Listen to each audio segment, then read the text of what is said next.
Greetings gamers, this is Greg Vanderveld. I am here to talk about Outriders. This game is awesome. I was lucky enough to get a sneak peek. With Square Enix and People Can Fly, they had a special event where we got to be the first people to play this game. I put together a little supercut of their trailers, then I'll break down some of the gameplay and show you my own screen captures. We came to Enoch looking for hope. A fresh start on an untouched planet. Then, we found the signal. So we set out to discover its source. That was our first encounter with the anomaly.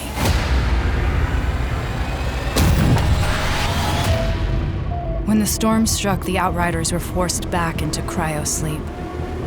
While we slept, the anomaly raged, and the creatures of Enoch advanced.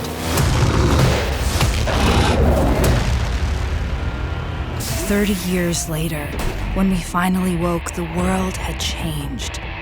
But so had we.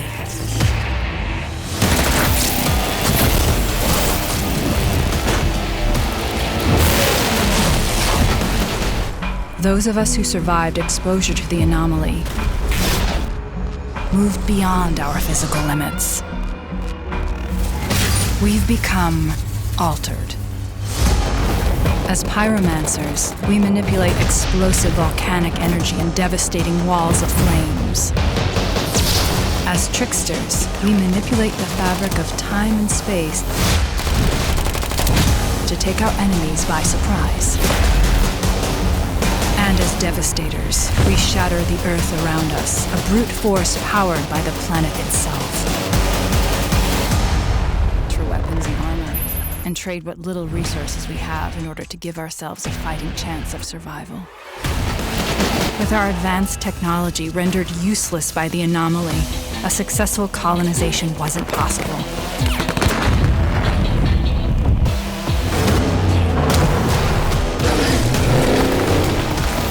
But after all these years, the signal is still out there. And at its source, a chance to find answers. To start again. Okay, so let's get some basics down. This is a 1 through 3 player co-op RPG shooter set in a dark apocalyptic world type place with crazy sci-fi stuff happening. It's awesome. So you have 3 different classes that you can choose from currently. There are going to be 4, but currently it's 3. There's a pyromancer, a trickster, and a devastator. The pyromancer obviously has fire powers. The trickster has pretty much like time powers. Currently my favorite class. And then there's the devastator, and he's got like ground-shaking earth attacks. Alright, so you're seeing here the 3 first starter powers that you get with the pyromancer. Basically you have a path of fire that gets laid down, and it just keeps going. There's one where you can turn everybody into ash for a second, or cover them in ash so they can't move, and you can just unload your clips on them, or do some melee damage. And then the other one basically turns one person into a firing explosive for a moment. And as long as they die, they blow up and hurt people around them.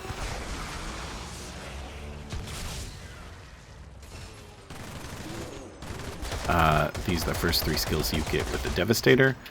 So you have Earthquake and Golem and Gravity Jump. Gravity Jump is really cool. It allows you to kind of go up into the sky, and then you shoot down on them and blow up the terrain. It's really awesome.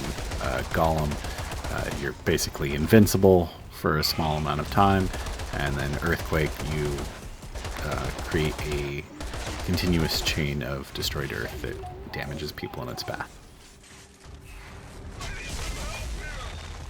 Alright, on to my favorite class so far. The Trickster has Temporal Slicing, Slow Trap, and Hunt the Prey as the first 3 skills.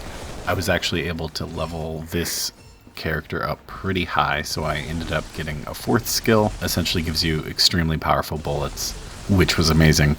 And then I also got the fifth skill, which is a whirlwind of blades, which is also very cool. Basically, Slow Trap is probably the most interesting out of these. That's different from another game's mechanic. It allows for within a sphere for enemies and bullets to be moving very slowly. So this really gives you the opportunity to kind of hide from damage and attack your enemies while they're just standing there moving in very slow motion. You can combo your moves with each other, and Hunt the Prey is actually a teleporting skill. You can teleport to somebody and then create the slow trap, and it is actually a very devastatingly powerful combo. Regardless of what class you end up choosing, the really cool thing about these skills is that they have very short cooldown times. So you never feel like you're saving up these skills for some big boss battle. Honestly, you get to use them frequently, and it just makes it more fun, more fluid. You're not sitting there shooting every single enemy, even though you have superpowers. It's like, oh, I'm going to stun them with this, and then I'm going to shoot them, and then I'm going to run around and shoot these other people while this other effect is about to go off, and then, you know, I'm going to gather all these enemies up and then mess them up. And it really makes for a good change on the normal third-person co-op shooter dynamic.